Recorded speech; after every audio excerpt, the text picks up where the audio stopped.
Hello once again. I hope everybody is doing well on this fine day. Um, Continuing with our Erev Shabbos checklist. So I want to talk about three different things that a person should have on their checklist. Number one, most important. This is the most important thing. It's kedai to have a checklist just for this. Everybody should have a reminder to turn off the light in their refrigerator. If you have a more advanced refrigerator, so they have a Shabbos setting, that's even better for various reasons. But at the very least, a person has to have something to make sure that the light doesn't open each time he opens the fridge. Best way to do that, take out the light bulb. Just unscrew the light bulb. Sometimes people will tape down that button that opens each time you open the fridge. There's like a sensor. You open the fridge, that button opens up and turns the light on, so they tape it down. Many times it has happened where somebody did that and the tape fell off and you get into a nakashmaka situation on Shabbos. So therefore, if it's possible to unscrew the light bulb, that would be better, unless you're confident that you have a really good tape that's going to hold it down. You should have a checklist. This should be number one on your checklist. Maybe even a reminder on your phone goes off every Friday afternoon at 4 o'clock. Because this is one thing where if you do not take care of it before Shabbos, you're in trouble.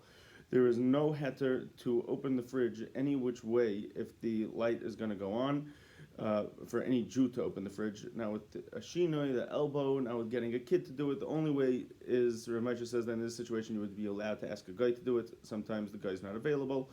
There's no guy available, so it's during a pandemic and they don't want to come to your house.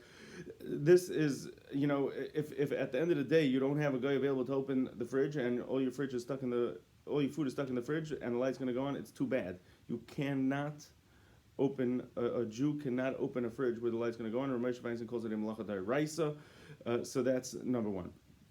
Next, let's talk about video monitors and intercoms. If somebody has a surveillance camera with a video with a monitor, so that monitor should be shut off before Shabbos, so that when somebody walks by the camera, it doesn't show up on the screen. You do not have to shut down the whole system so that it's not recording. Meaning, if you shut down the monitor, even though the camera is recording, that's okay. The fact that inside the system there's electrical wires that are operating and it's recording, we're not concerned with that. But preferably, the monitor should be shut off so that you don't have the when the person goes on the camera, so it's creating a picture and the person walking on the screen. In the event that the camera was not shut off, then b'di'evad, you can still walk in that camera. You don't have to. You shouldn't look at that camera, and use it as a surveillance. But you don't have to be concerned about walking by the camera. You shouldn't use the monitor as to check the monitor as a surveillance, but you don't have to be worried like walking in and out the front door that the camera's going to be recording. But the evidence where it was not turned on, it's okay. You could still walk in and out. You could walk by those cameras. It would be appropriate to cover over the monitor with a towel.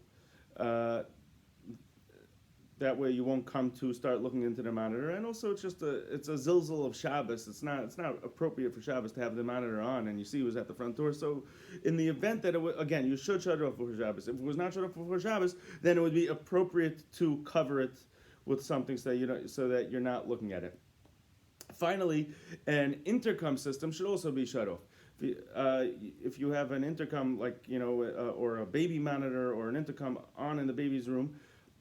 So there are instances where it could be mutter to leave that on, in a case of great necessity, to leave that on to be able to hear the baby crying.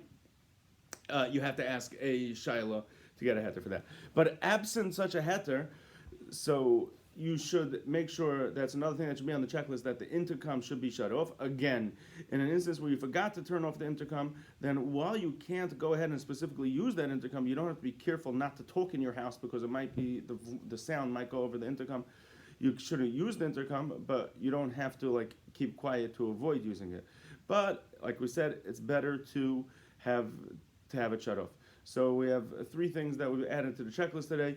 Most importantly, setting the Shabbos setting on your fridge, or shutting off the light, or taking out the light bulb, or shutting off the light, and shutting off the monitor from a video surveillance system, and shutting down an intercom and a voice system.